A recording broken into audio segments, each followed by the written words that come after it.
I'm terrible at time, so I'm gonna put a timer on this thing here. I'll talk all day. So, how are we doing today?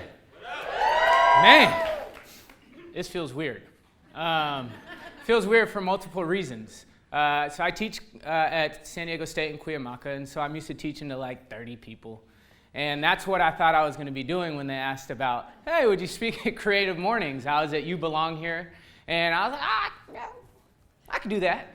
And then I got this real official email. It was like, I don't know if I could do this, right? So I'm super excited to be here. And when they told me that the topic was going to be roots, I was like, roots? Roots? What am I going to say about roots, right? What are roots? So, I went on to Google, thanks Google, and I was like, what has the biggest roots in the world, right? And it's a sequoia. Sequoias are the largest living thing on this planet. And their roots, surprisingly, are only 12 to 14 feet deep. I was surprised by that, right? These behemoths are 300 feet tall. They live for 3,200 years. And I was like, dang, only 12 to 14 feet. Well, what has the longest roots? A blade of grass. Some, long scientific grass name. 388 feet of roots. So that's a lot of roots, right? And so I got to thinking, wow, man, sequoias, blades of grass, that's so dope. Sequoias, 3,200 years on this planet, what they have seen, right? Could you imagine all that they have seen from their one vantage point?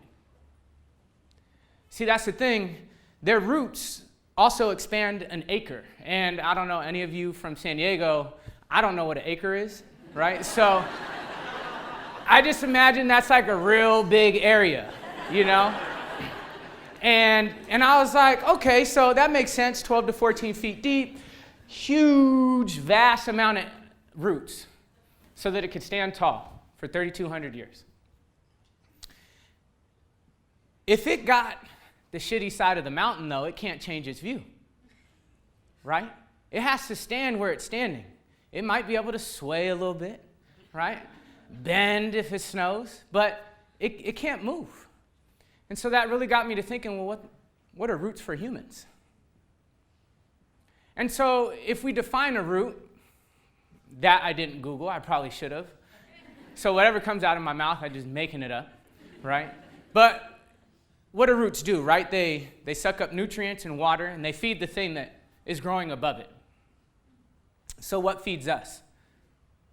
And the reason why I had such a response when they said the topic is roots is that I'm adopted.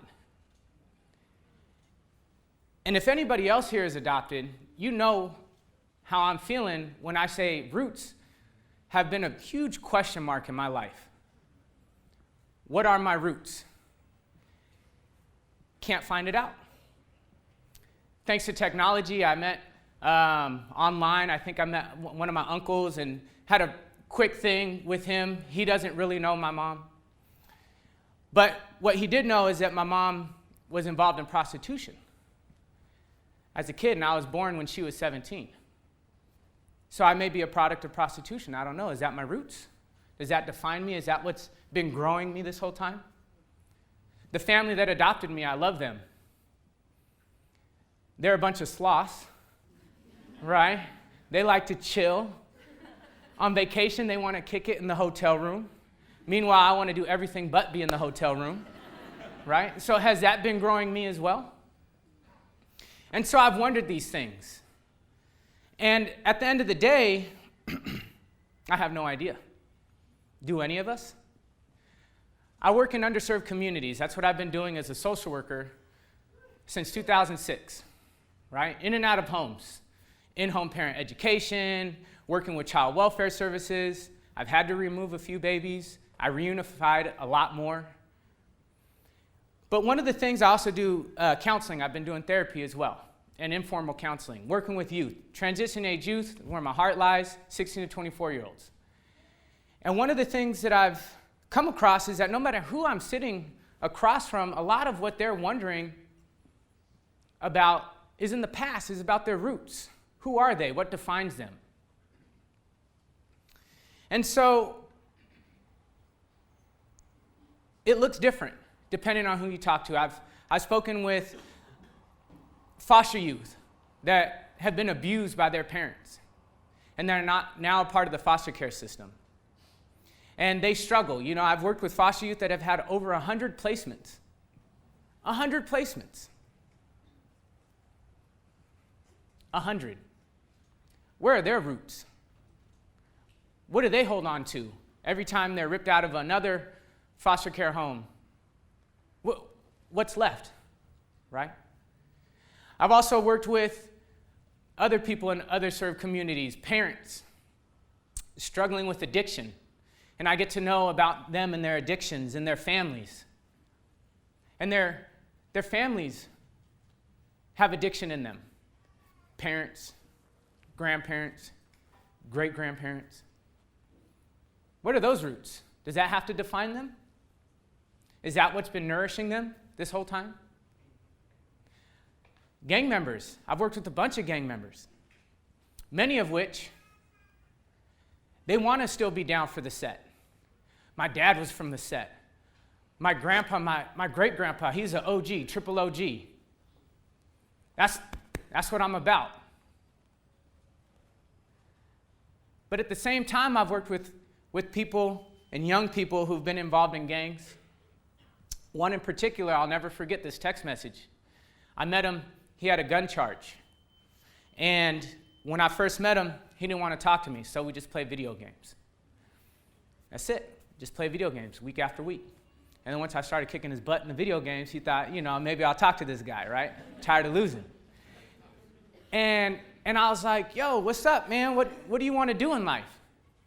He's like, I don't know, I'm not going to live past 18. Mind you, he had just turned 17. So why aren't you going to live past 18? He said, because I'm probably going to get shot. Oh, is that right? The people in his family, a lot of them, all the men, I asked them about, social work, got to ask a bunch of questions. I was like, what do the men in your life do? He said, my dad, arrested, gun charges. My brother just got shot not too long ago. That's how I got into this situation. All the men in his family were either incarcerated or dead because of guns. And so, in working with him, I was really trying to figure out, how do I help him see that there's more to life than what he sees his next 10 months on this planet? How do I get him to hope past his 18th birthday? And so we'd go to the park, play basketball. Meanwhile, while walking to the park, I don't know if you've ever been walking with somebody who's a gang member. That's, I guess, not something most people do, right? But, you're walking in the hood. That's how I walk, right?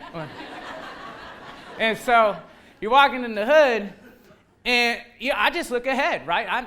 I have my faith in everything's going to be okay. I'm just talking. And meanwhile, when you walk with somebody who's from the streets, they're looking over their shoulder all the time. And I'm like, man, isn't that tiring? Aren't you tired of always having to look over your shoulder? And so this young man that I mentored, we eventually got him into college. And he's doing well in college. He's busting his ass at school, right? And I get a text message, and I hit him up every once in a while. Yeah, okay, I already know. If y'all social workers, you ain't supposed to have contact after your 1 year, right? But how's I going to let this guy just be another leaf in the wind with no positive male role models in his life? And he sends me a text message. And I get this message, and it's a picture of somebody laying on a hospital bed with a white sheet over it, with red dots on it. And it was his friend who had been shot to death. And under the picture, the text message said, had I never met you, this would have been me.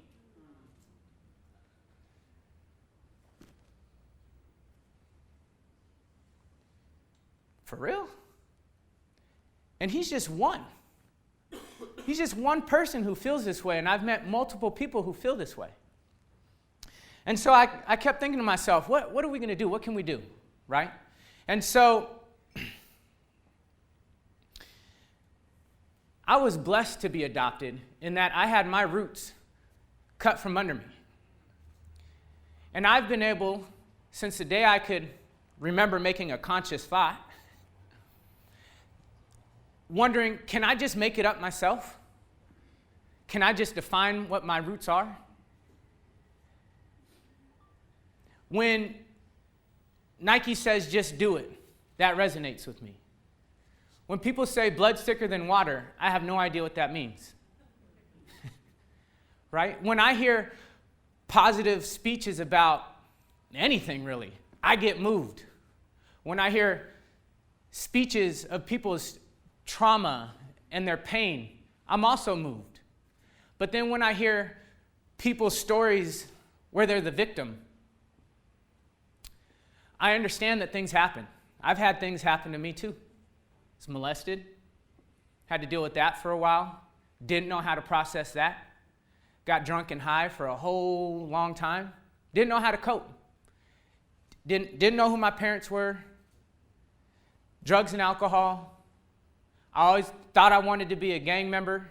Luckily I'm not because I'm little. That wouldn't have worked out too well, right? And so I had always been looking for ways to cope, and I found that sharing my story with others was healing. And then I also found that, especially when I told my college class that I was molested, the only person to volunteer that information, right after the teacher had said, if you look to your left and to your right, if you're a woman, one of the three of you, the odds are have been molested. And if you're a male, it's 1 out of 4. And people would come up and say, oh, thanks for sharing. I've always wanted to tell somebody too. And so I always thought, like, does that define us though? That we've had stuff done to us? Most people say, you have to work with the hand that you're dealt in life. I was dealt a hand where my name was changed months after I was born. My birth name is Philip. And my adoptive parents changed my name to Carlos Bico Philip McCray. I love my name. It's long. You know what I'm saying? It's a long name. I like it. I look like a Carlos, right? I play soccer, you put me on the dance floor, I get it, you know what I'm saying? I speak Spanish. And then I did 23andMe.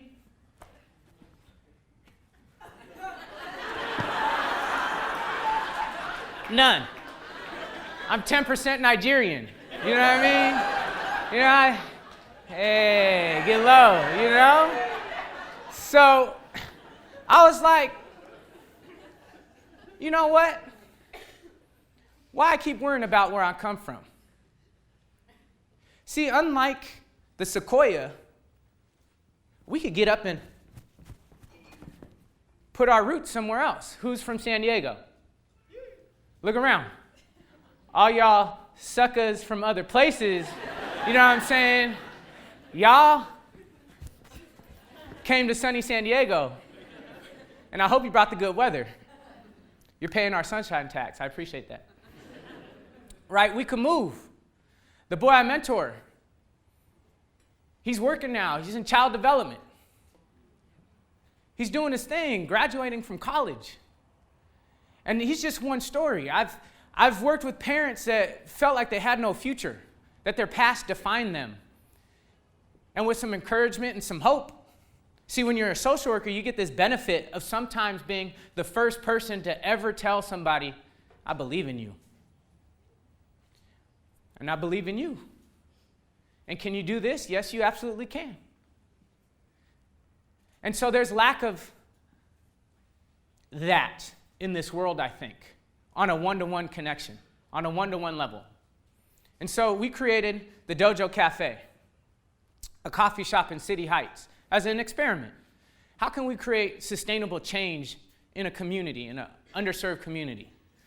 So we built a coffee shop out of this little trailer. We had no idea what we're doing. It was a lot harder than we thought it was going to be. My hands still aren't the same, but it was a lot of work. And since then, we've had over 160 free community events.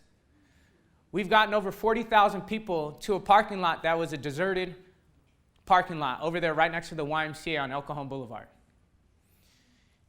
And the reason why we have so many events, aside from I'm a social worker and that's the real reason why I wanted to do it, right? I wanted to have a fun, safe place in the community, is because we get to meet more and more people. And I figure the more people I can meet and say hi to, how are you doing?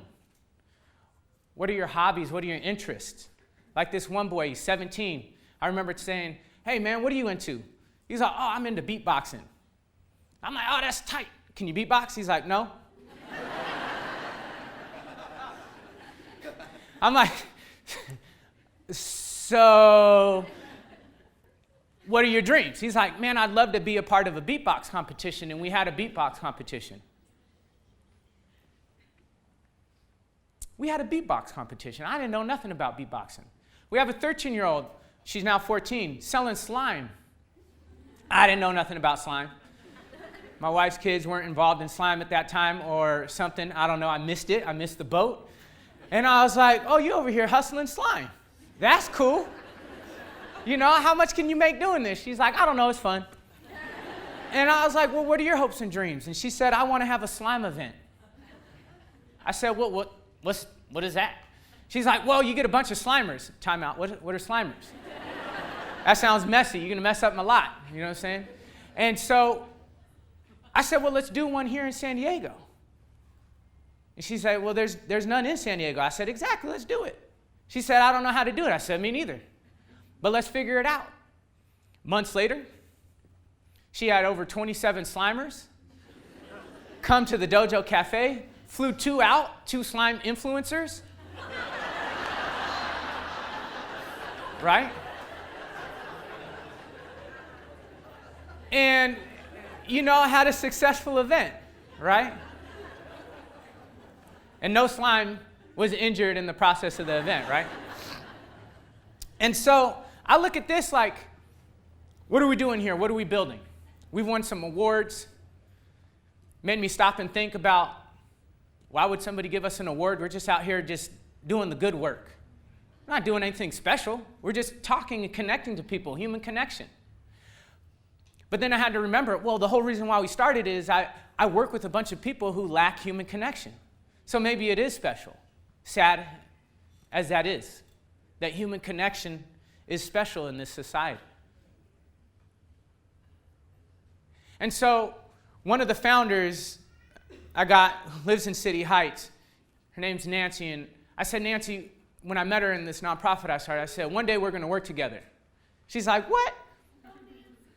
Very little self-confidence. Oh, yeah, she's amazing. And I said, we're going to work together because you're amazing. You could do it. I believe in you. And then we started a business. I remember calling her, hey, Nancy, we're going to start a business. You want to be a part of it? She's like, what, for real? I said, told you I'm a doer. Let's do it.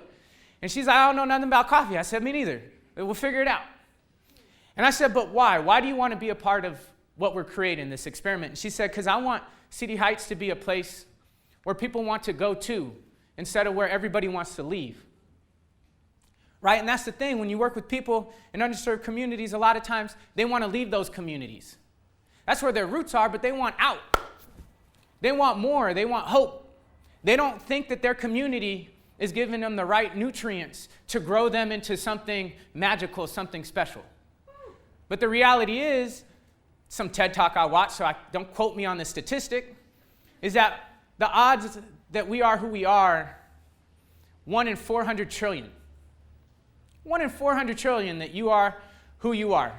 Born to the parents that you're born into and to the families that you were born into. We're all a bunch of walking miracles.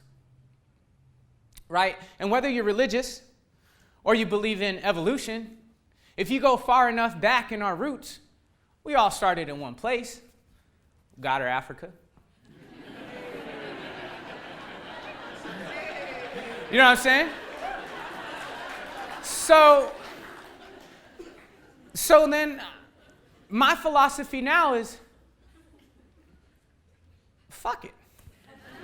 What's it matter if my mom was a prostitute? What's it matter if she was a multimillionaire? I could be whoever I want to be if I think about it starting today moving forward, right?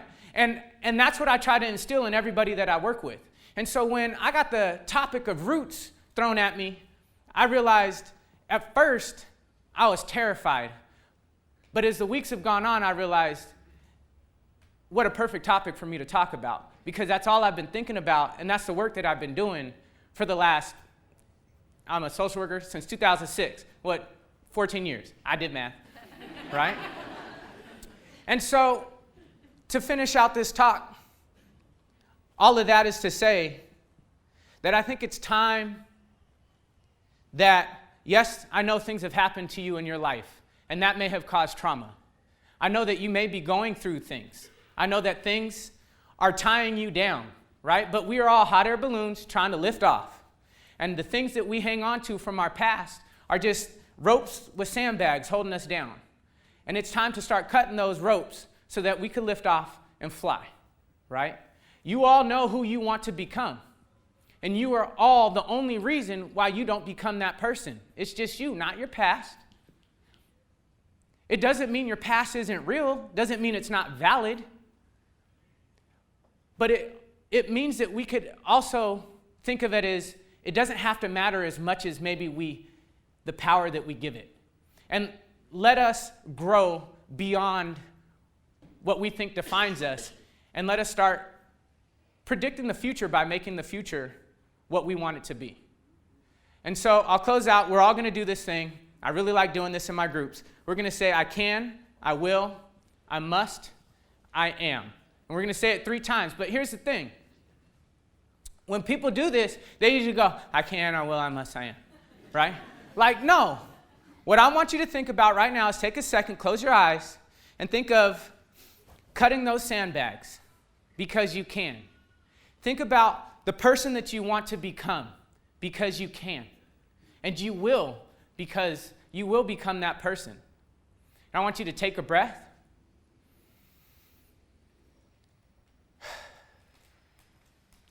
And now we're about to say those words. And I want you to say it like you mean it, and mean it when you say it. I can. I will. I must. I am. I can. I will. I must. I am. I can. I will. I must. You already are.